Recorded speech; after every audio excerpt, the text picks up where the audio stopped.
ସେହି ସମୟରେ ବାପ୍ତିଜକ ଯୋହନ ଆସି ଜିହୁଦା ପ୍ରଦେଶର ପ୍ରାନ୍ତର ମଧ୍ୟରେ ଘୋଷଣା କରି କହିବାକୁ ଲାଗିଲେ, ତୁମ୍ଭମାନଙ୍କର ଜୀବନ ଓ ହୃଦୟ ପରିବର୍ତ୍ତନ କର, କାରଣ ସ୍ୱର୍ଗରାଜ୍ୟ ଶୀଘ୍ର ଆସୁଅଛି। ସେହି ଯୋହନଙ୍କ ବିଷୟରେ ଭବିଷ୍ୟତ ବକ୍ତା ଯିଶାୟ କହୁଥିଲେ, ପ୍ରାନ୍ତରରେ ଉଚ୍ଚ ଶବ୍ଦ କରୁଥିବା ଜଣକର ସ୍ୱର, ପ୍ରଭୁଙ୍କର ପଥ ପ୍ରସ୍ତୁତ କର, ତାହାଙ୍କ ରାଜପଥ ସଳଖ କର। ଯୋହନଙ୍କ ବସ୍ତ୍ର ଓଟଲୋମରେ ତିଆରି ହୋଇଥିଲା। ସେ ଅଣ୍ଟାରେ ଚମଡ଼ା ପଟି ବାନ୍ଧୁଥିଲେ। ପଙ୍ଗପାଳ ଓ ବନମଧୁ ତାହାଙ୍କର ଖାଦ୍ୟ ଥିଲା।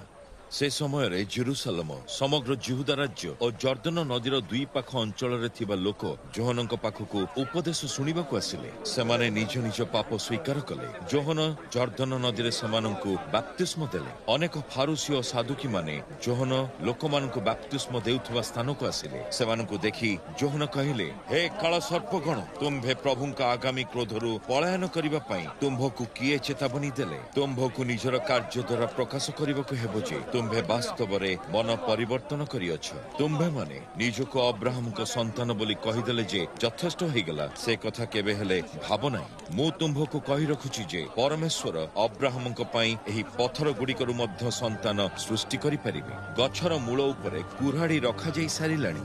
ଯେଉଁ ସବୁ ଗଛ ଭଲ ଫଳ ଦେଉନାହାନ୍ତି ସେଇଗୁଡ଼ିକୁ କାଟି ନିଆଁରେ ପକାଇ ଦିଆଯିବ। ତୁମ୍ଭେମାନେ ମନ ପରିବର୍ତ୍ତନ କରିଥିବାରୁ ମୁଁ ତ ତୁମ୍ଭକୁ ଜଳରେ ବାପ୍ତିସ୍ମ ଦେଉଛି, କିନ୍ତୁ ମୋ ପରେ ଯେ ଆସୁଅଛନ୍ତି ସେ ମୋ ଠାରୁ ମହାନ। ମୁଁ ତ ତାହାଙ୍କର ଜୋତା ବୋହି ନେବାକୁ ମଧ୍ୟ ଯୋଗ୍ୟ ନୁହେଁ। ସେ ତୁମ୍ଭକୁ ପବିତ୍ରାତ୍ମା ଓ ଅଗ୍ନିରେ ବାପ୍ତିସ୍ମ ଦେବେ। ତାହାଙ୍କ ହାତରେ କୁଲା ଅଛି, ସେଥିରେ ସେ ଶସ୍ୟ ସବୁରୁ ଅଗାଡ଼ିତକ ଅଲଗା କରିଦେବେ। ସେ ତାହାଙ୍କ ଖଳାରୁ ପରିଷ୍କାର ହୋଇଥିବା ଶସ୍ୟତକ ଏକାଠି କରିନେଇ ଅମାର ଭିତରେ ରଖିଦେବେ ଓ ଅଗାଡ଼ି କାଠି କୁଟାତକ ନିଆଁରେ ପକାଇଦେବେ। ସେ ନିଆଁ କେବେ ହେଲେ ଲିଭିବ ନାହିଁ।